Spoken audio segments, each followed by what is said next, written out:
Hello class, welcome to mobishala.com। उम्मीद करता हूँ आज आपका बीपीएससी का पेपर अच्छा गया होगा। मीन्स के सारे क्वेश्चन आप बहुत अच्छे से सॉर्ट आउट करके आए होंगे। फिर भी कभी कभार कुछ गलतियां हो जाती हैं, लोग कुछ गलत लिख के आ जाते हैं, उसके लिए बिल्कुल मत डरिए। आप एग्जाम देने गए थे, एग्जाम आप दे के आ चुके हैं, आने वाले टाइम पे रिजल्ट आ जाएगा। अगर आपने गलतियां की हैं, आप में कुछ प्रॉब्लम्स रह गई हैं, तो उन्हें इम्प्रूव करिए, आप बेहतर फिर से कर सकते हैं। तो हिस्ट्री के कुछ क्वेश्चंस उसमें आए थे आज, जिसे आपके लिए मैं लाया हूं। मेरा नाम धर्मेंद्र प्रताप सिंह राणा है। पिछले 10 सालों से ऊपर हो चुके मुझे आप लोगों को पढ़ाते हुए। तो यूपीएससी, बीपीएससी, यूपीपीसीएस किसी की भी प्रिपरेशन आप कर रहे हैं तो आप मेरे साथ इजिली जुड़ सकते हैं। तो आइए बिना देरी के अपना पहला क्वेश्चन स्टार्ट करते हैं। क्वेश्चन जो आपका था वो था, what were the cause of Santhal revolt. Santhal revolt के क्या कारण थे और इसका कोर्स और आउटकम क्या था। पहली चीज पूछी गई, क्या कारण थे, किस कारण से संथाल रिवोल्ट हुआ और फिर इसके क्या आउटकम रहे और क्या कोर्स रहा। पहले तो आपको बताना है संथाल रिवेलियन है क्या बेटा, कैसे स्टार्ट हुआ, क्या था। तो संथाल प्लेस रिवोल्ट जो था कब हुआ, 1855-56। अच्छा, ये ओवर शेडोड इसलिए हो गया क्योंकि 1857 की जो क्रांति हुई उसके चक्कर में इसको हिस्ट्री में बहुत ज्यादा प्लेस नहीं मिला, वरना ये भी बहुत इंपॉर्टेंट रोल प्ले करता है। अब क्वेश्चन आता है, सर ये बीपीएससी में क्यों पूछा गया। बीपीएससी में इसलिए पूछा गया क्योंकि ये बिहार से ही रिलेटेड है और स्टेट 90% कोशिश से करता है कि हिस्ट्री में वो क्वेश्चंस आपसे पूछे जो इसके स्टेट का एसोसिएशन रखता है, जैसे चंपारण, सत्याग्रह, खेड़ा, है ना। ये सब चीजें आपसे इसलिए पूछी जाती क्योंकि ये आपके लिए काम करती हैं। उसके बाद संथाल रिवोल्ट हो गया। तो जो भी आपके स्टेट, आपके आसपास के स्टेट से रिलेटेड है वही आपसे पूछा जाएगा। तो ये क्या था, ये पहला किसानी आंदोलन था जो इंडिया में अकर हुआ। पहली इंपॉर्टेंट चीज, ये रिवोल्ट जो है ना, परमानेंट लैंड सेटलमेंट था। 1793 में आया था बेटा, उससे निकला था। परमानेंट लैंड सेटलमेंट में क्या होता है, यहाँ जमींदार रखे जाते हैं और परमानेंट लैंड का टुकड़ा होता है, इसको ऑक्शन कर दिया जाता है, मतलब इसे नीलाम कर दिया जाता है। लेट सपोज इन्हें 10 लाख का इस पूरे एरिया का मैं ब्रिटिशर्स को दूंगा। तो भाई जमींदार 10 लाख से ऊपर कमाएगा तभी तो ब्रिटिशर्स को देगा, तो इनके ऊपर भी एक बर्डन होता है ज्यादा कमाने का। तो इस कोशिश में लगे रहते हैं कि ज्यादा कैसे कमाएंगे, तो इसी कोशिश में लगे थे। इसी के साथ इनको ये मिला। तो जमींदार मनी लैंडर्स जो थे ये टैक्स कलेक्ट करते थे, एक्सप्लॉइट करते थे फार्मर्स को। तो इसके साथ संथाल्स के साथ भी इनकी लड़ाई स्टार्ट हो गई क्योंकि संथाल अपने एरिया को किसी को नहीं देना चाहते थे। जब बिहार में कोई नई पावर आ गई तो ये बहुत अजीब सी चीज इन्हें लगी। संथाल की खुद की आर्मी इन्होंने बनाई और इन्होंने ऑपरेशन के अगेंस्ट, जो इनको परेशान कर रहे थे उनके अगेंस्ट खड़े हो गए। और इन्होंने क्या किया, रेलवे हो गया, पोस्टल हो गया, इन सब चीजों को हटाना स्टार्ट कर दिया।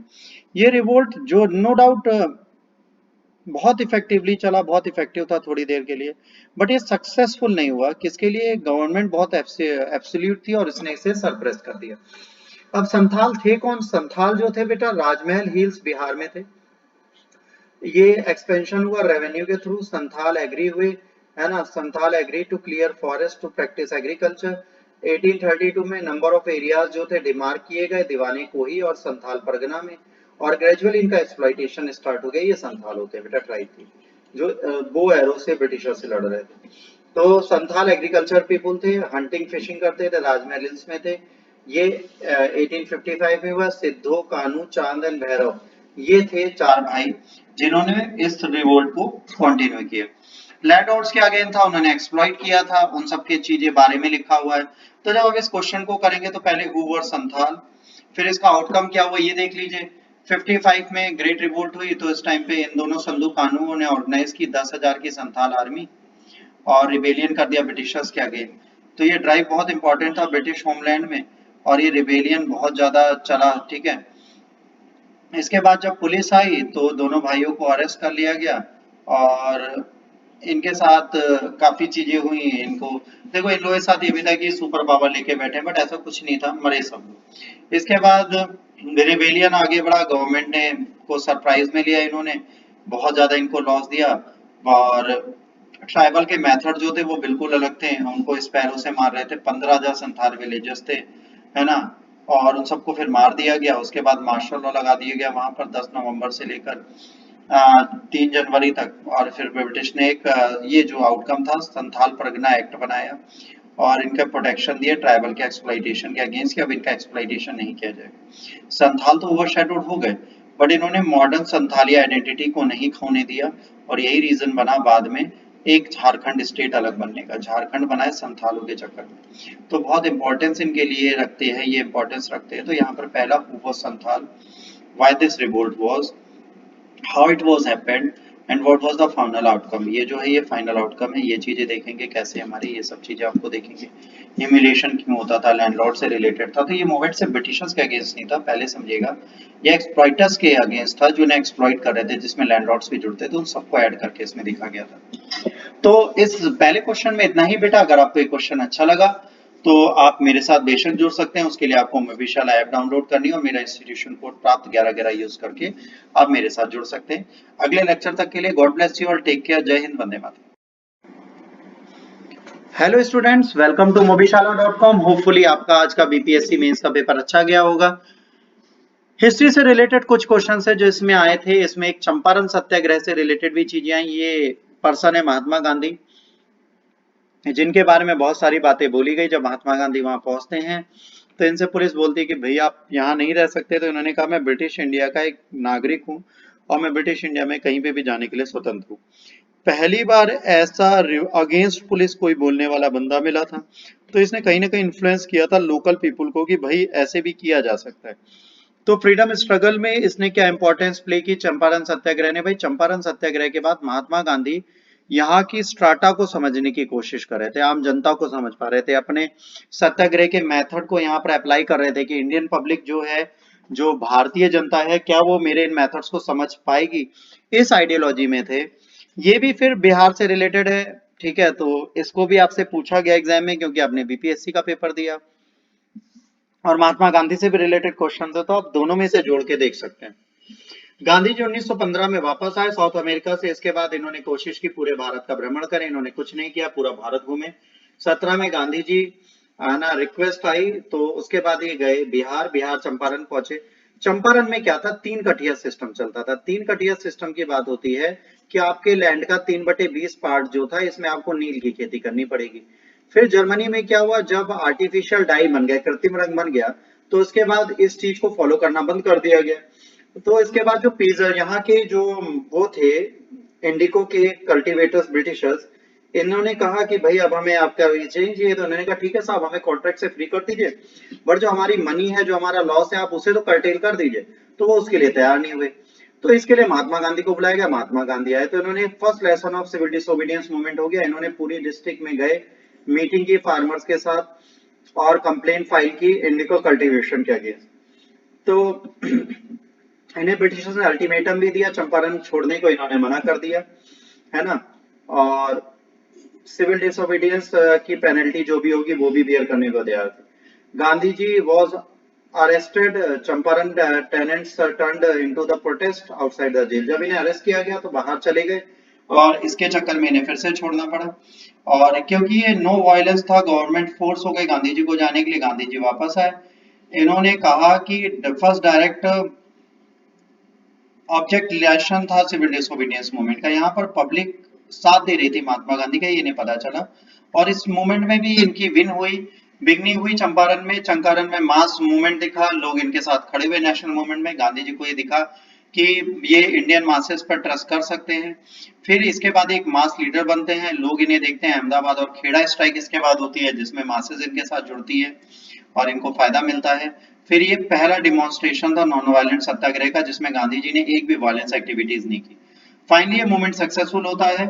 25% पैसे दिए जाते हैं। तो सब कहते हैं महात्मा गांधी से आपने इतना कम किया, तो कहते हैं जीरो से अच्छा है 25% लेके सबको कॉन्ट्रैक्ट से फ्री करा देते हैं। तो पार्शली सक्सेसफुल मूवमेंट माना जाता है। चंपारण लैंडमार्क है इंडिपेंडेंस मूवमेंट के लिए, क्योंकि परमानेंट पार्ट मूवमेंट का था। इसने डाउट खत्म कर दिया था। कैपेसिटी मार्क जो मासेस की है इंडिया की, वो बहुत इंपॉर्टेंट थी और अब ये महात्मा गांधी को पता चल चुका था कि आने वाले टाइम पे मूवमेंट में मासेस को हम जोड़ सकते हैं। तो इससे रिलेटेड क्वेश्चन है, बड़ा इंपॉर्टेंट फैक्ट था, बहुत अच्छा क्वेश्चन है, आप इसे कर सकते हैं। देखिए महात्मा गांधी से रिलेटेड कोई भी क्वेश्चन आपके सामने आता है तो महात्मा गांधी की चीजों को आप इग्नोर नहीं कर सकते। Good question to be answer, आप इसे इजीली आंसर कर सकते हैं। और मेरे हिसाब से अगर आपने इसको किया होगा तो इसमें स्कोरिंग आपकी तभी आएगी जब आपने इसमें चंपारण मूवमेंट है क्या, महात्मा गांधी कब वापस आए, पूरे भारत का भ्रमण करने के बाद इन्हें कौन लेके गया, इसको ले जाने के बाद इन्होंने कहाँ पे गए, कैसे इन्होंने मूवमेंट स्टार्ट किया, इससे इन्होंने क्या सीखा। जितने आपको मैंने पॉइंट्स दिए, अगर ये सारे पॉइंट्स आप लिख के आए तो मैं गारंटी दे रहा हूँ आपके अच्छे मार्क्स इस पे एग्जाम में इस क्वेश्चन में 100% आएंगे। तो आज के लिए इतना ही। लेक्चर अच्छा लगा तो प्लीज लाइक शेयर और सब्सक्राइब करिए। अगर मेरे साथ आप पढ़ना चाहते हैं तो मोविशाला ऐप पे जाके मेरा इंस्टीट्यूशन कोड प्राप्त 1111 यूज कर आप मेरे से पढ़ सकते हैं। तब अगले लेक्चर तक के लिए God bless you all, take care, जय हिंद, वंदे मातरम। Hello students, welcome to movishala.com। कैसे हैं आप सब लोग? बीपीएससी मेंस का पेपर आप लोग देखे हैं, होपफुली आपका पेपर अच्छा गया होगा। पेपर में क्वेश्चन के जो सेगमेंट्स थे हिस्ट्री से रिलेटेड, उनको मैं आपके सामने डिस्कस करने आया हूं। बहुत अच्छे क्वेश्चंस थे। तो यहाँ पर अगला क्वेश्चन था, bring out the main features of Patna Kalam paintings. Patna Kalam painting है क्या, ये समझना है।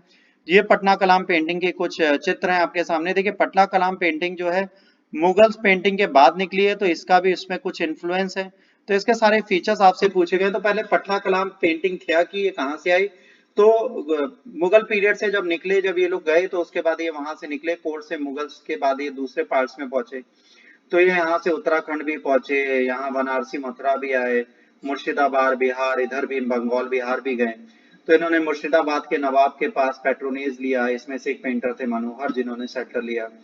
इसके बाद यूरोपियन ट्रेडर्स और मेड पेंटिंग से भी इनको इन्फ्लुएंस मिला। तो ऑलमोस्ट रिस्पेक्ट की गई मुर्शिदाबाद के पेंटर्स की। और ये पहले रिसीव करते थे कोर्ट ऑफ मुगल्स में, इसके बाद यहाँ पे आए थे।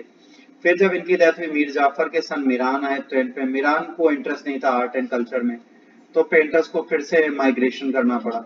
फिर पेंटर माइग्रेट हुए पटना और यहाँ पर सेटल हो गए। ठीक है, चौक दीवान मोहल्ला, एक सिटी अराउंड 70s।